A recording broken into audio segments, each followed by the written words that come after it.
Vous pensez tout savoir sur le Québec et la France? Vous allez être surpris! Voici 10 différences que vous n'auriez jamais imaginées entre ces deux cultures francophones.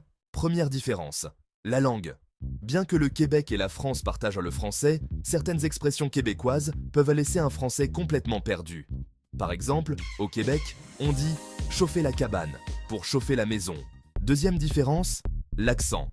Le français québécois a un accent unique que certains trouvent chantant, mais d'autres difficile à comprendre. Et vice-versa. Troisième différence, la nourriture. Au Québec, la poutine est une institution, tandis qu'en France, on ne peut pas vivre sans baguette, sans oublier la tourtière québécoise et nos croissants. Quatrième différence, les habitudes de vie.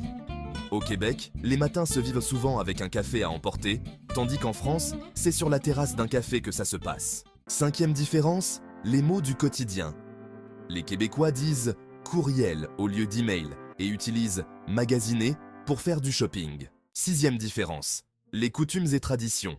Les Québécois célèbrent le Carnaval de Québec avec des sculptures de glace et de la tire d'érable, tandis qu'en France, on adore les fêtes de village. Septième différence, la météo.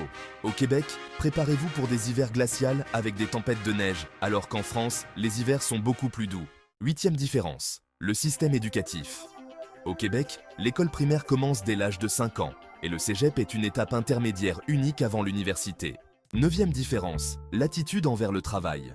Les Québécois sont souvent perçus comme plus flexibles et axés sur l'équilibre vie-travail, tandis que les Français prennent leur pause déjeuner très au sérieux. Dixième différence, le rapport à la nature. Les Québécois adorent le plein air et les grands espaces, avec une culture forte du camping et des sports d'hiver, tandis que les Français apprécient les promenades dans les vignobles et les randonnées. Alors, quelle différence vous a le plus surpris? Laissez un commentaire et partagez cette vidéo avec vos amis pour voir leurs réactions. N'oubliez pas de vous abonner pour d'autres vidéos fascinantes sur les cultures du monde.